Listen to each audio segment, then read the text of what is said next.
சட்டமன்ற தொகுதி ஆம்பூர் 2016ஆம் ஆண்டு திமுக சேர்ந்த ஏசி வில்வநாதன் வெற்றி பெற்றார். மீண்டும் 2021ஆம் ஆண்டு ஏசி வில்வநாதன் வெற்றி பெற்று தற்போது கரண்ட் சிட்டிங் எம்எல்ஏ அமர்ந்துள்ளார். ஆம்பூர் தொகுதியில திமுக அதிக முறையாக 4 முறையாக வென்றுள்ளது. அடுத்து காங்கிரஸ் 2 முறை வெற்றி பெற்றுள்ளது. அதிமுக 1 முறை வெற்றி பெற்றுள்ளது. MMK 1 முறை வெற்றி பெற்றுள்ளது. ஆம்பூர் தொகுதியில் இருக்கக்கூடிய வாக்கு வங்கிகள் 2025ஆம் ஆண்டு ஜனவரி நிலவரப்படி வாக்குகள் 2,44,676 வாக்குகள் இருந்தன. தற்போது 2026ஆம் ஆண்டு SCR டிராப்ட் மூலம் 2,06,486 வாக்குகள் தற்போது உள்ளன.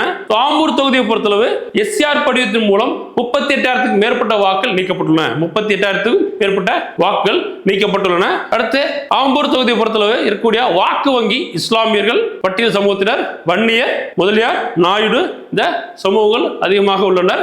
ஆம்பூர் தொகுதியை பொறுத்தளவு தற்போதைய கள நிலவரப்படி திமுகவுக்கு சாதகமான தொகுதியாக உள்ளது.